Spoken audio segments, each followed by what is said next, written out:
गळ्यात गाडगा आणि ढुंगणाला झाडाची फांदी बांधून हिंडताना त्यांना काय वाटत असेल? माणसांना अशी वागणूक देणं हा धर्म आहे? नाही, हा धर्म नाही, हे सगळं थोतांड आहे. आम्ही सर्वजण परमेश्वराची लेकरे आहोत ना?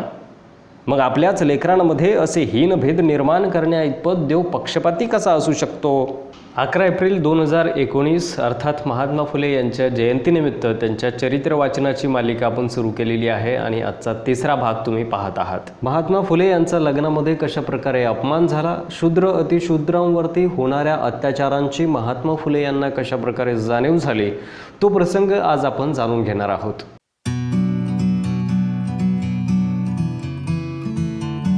सनई चौघडेच्या मंदोमधुर ध्वनीमुळे वातावरण प्रसन्न वाटत होतं. मारुतीच्या मंदिरापासून निघालेली वरात लग्न मंडपाकडे निघाली होती. पुढं वाजत्री, त्यानंतर वरघोडा, त्यामागं ठेवणीतले कपडे आणि जरीच्या झिरमिळा लावलेल्या पगड्या घातलेली ब्राह्मण मंडळी आणि थोडं अंतर सोडून इतर निमंत्रित असा वरातीचा थाट होता. येणारे जाणारे लोक दुतर्फा उभे राहून वरातीला वाट देत होते. ज्योतिबा, सदाशिव आणि मोरो गप्पा गोष्टी करत वरातीसोबत चालले होते. सखारामला आज मित्रांशी बोलण्यासाठीही वेळ नव्हता. भावाचं लग्न म्हटल्यानंतर त्याची धांदल उडून जावी यात नवल नव्हतं. ठेवणीतले कपडे घातलेला सखाराम कुठं हवं नको ते सगळं बघत होता. आजूबाजूंच्या लाल पिवळ्या पगड्यांमध्ये ज्योतिबांचा तुरेदार तांबडा फेटा तेवढा उठून दिसत होता. तिघे ब्राह्मण मंडळीत मिसळून चालत होते. त्यांच्या आगमागं चालणाऱ्या दोघा-तिघा गृहस्थांनी त्यांच्याकडे बघितलं आणि त्यांच्या कपाळावर एकदम आढ्या उमटल्या. पुढे चालणाऱ्या आणखी 2 गृहस्थांनी मागं वळून बघितलं आणि त्यांच्या मस्तकावरची शिरस तडकली. त्यासरशी 2-4 पगड्या इकडून तिकडे गेल्या आणि पुन्हा पुन्हा मागं वळून पाहू लागल्या. डोळे विस्पारले गेले. शूद्र कुणबडाचं एक पोरटं ब्राह्मण मंडळीत शिरलं होतं. ब्रह्मवृद्धांच्या बरोबरीने चालत होतं. अब्रमान्यम संतप्त उद्गार बाहेर पडले. एक पगडी तरतरा पुढे आली आणि कडाडली, हे शूद्रा, कुणबटा, वरातीत ब्रह्मवृद्धांसह चालण्याचं तुला धाडस तरी कसं झालं? तू स्वतःला ब्राह्मणांच्या बरोबरीचा समजतोस की काय? जातपात, रीतिरिवाज यांचा तुला काही विधिनिषेध? चल हो बाजूला. शास्त्री बुवा संतापानं नुसते थरथरत होते. शिव शिव शिव शिव. विटाळली वरात. तीव्र भाल्यासारखे ते शब्द कानात शिरताच ज्योतीचं मस्तक संतापानं बधीर झालं. दोघां मित्रांसमोर वरातीत सहभागी झालो म्हणून एवढा अपमान. त्याच्या मस्तकात अग्निलोळ उसळला आणि काय घडतं आहे हे कळायच्या आत तो वरातीतून बाहेर पडला. कुणाचे होते पोर? गोविंदा माळ्याचे. तोंड वाकडं करून कुणीतरी गृहस्थ म्हणाला. ज्योती ताडताड घराकडे निघाला होता. आजपर्यंत जो ते पाहत होता, जो ऐकत होता, ते त्यानं आज स्वतः अनुभवलं होतं. तुमस्त्या ज्वालामुखीसारखा ज्योती घरात शिरला. काय झालं ज्योती? दादांनी विचारलं आणि बांध फुटल्यासारखा ज्योतिबा ढसढसा रडायला लागला.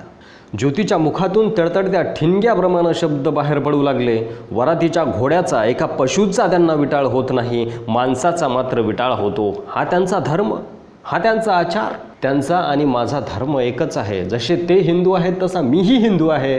मग मी हीन कसा आणि ते श्रेष्ठ कसे? मीही एक माणूसच आहे ना. कशाच्या आधारावर ते मला हीन समजतात? कशासाठी मी हा जुलूम सहन करायचा? ज्योतीचे ते उद्गार ऐकून दादांना फार दुःख झालं. ते म्हणाले, त्यांच्या जुलमाचे पाडे फार मोठे आहेत बाळा. अरे आजही हर प्रकारनं ते आपला छळ करतील. माळी जातीवर बहिष्कार टाकतील. जातींच्या लोकांना धाक दावून आपल्याला वाळीत घालायला लावतील. काय बी करतील. अरे त्यांना कोण अडवणार? मी अडवणार. त्यांच्या जुलमांचे पाडे मी वाचणार. त्यांनी आमच्यावर लादलेली गुलामगिरी मी झुगारून देणार. आम्हाला छळण्याचा अधिकार त्यांना कुणी दिला? ज्योती गरजू लागला. ते आम्हाला छळतात, हीन समजतात आणि आम्ही मात्र त्यांना देव मानायचं. भूदेव म्हणून त्यांच्या पायावर डोकं ठेवायचं. हा कुठला धर्म? हा कुठला न्याय? माणसांना अशी वागणूक देणं हा धर्म आहे? नाही, हा धर्म नाही, हे सगळं थोतांड आहे. हे भेद त्यांनीच निर्माण केले आहेत आणि देवधर्माच्या नावाखाली आमच्या माथी मारले आहेत. आम्ही सर्वजण परमेश्वराची लेकरे आहोत ना?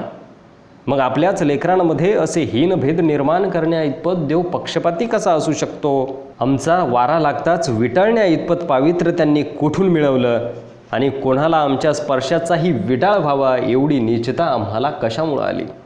मीही माणूस आहे. त्यांचा आणि माझा धर्म एक आहे. मग मी नीच आणि ते श्रेष्ठ कसे? यातून बाहेर पडलं पाहिजे. ही जन्मजात वर्णश्रेष्ठता, तिच्या पोटातून जन्मलेली जातीयता, शब्दप्रामाण्य, कर्मविपाक, स्वर्ग नरकाच्या या खुळचट कल्पना, 33 कोटी देवांचं लेंढार, हे सगळं आंधळं गारुड म्हणजे एक थोतांड आहे.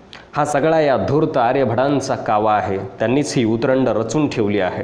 प्रत्येकाला जातींच्या खोड्यात घालून माणसालाच माणसाविरुद्ध उभं केलं आहे. जो समाज हजारो वर्षापासून अस्पृश्यतेचे चटके सोसतो आहे, त्यांचं दुःख काय असेल? गळ्यात गाडगा आणि ढुंगणाला झाडाची फांदी बांधून हिंडताना त्यांना काय वाटत असेल? दररोज त्यांच्या मनाला किती जखमा होत असतील, किती पिढ्यांच्या जखमा त्यांच्या काळजात भळभळत असतील. कोण त्यांच्या जखमांवर फुंकर घालत असेल?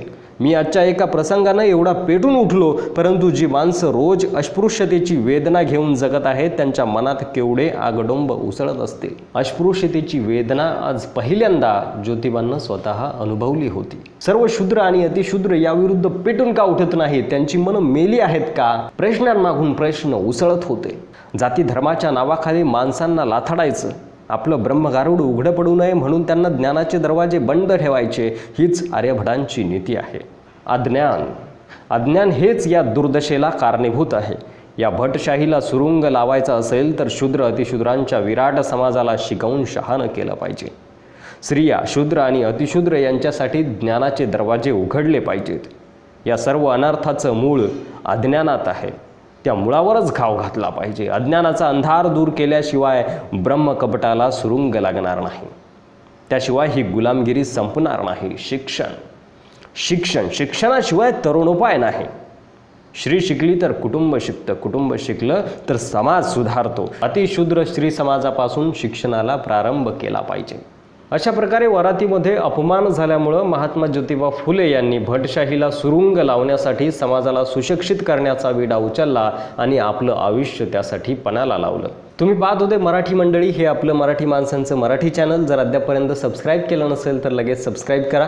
बाजूला घंटीचं बटन दिसेल ते दाबायला सुद्धा विसरू नका. लवकरच घेऊन येऊ पुढचा व्हिडिओ. तोपर्यंत जय ज्योती, जय क्रांती, जय महाराष्ट्र.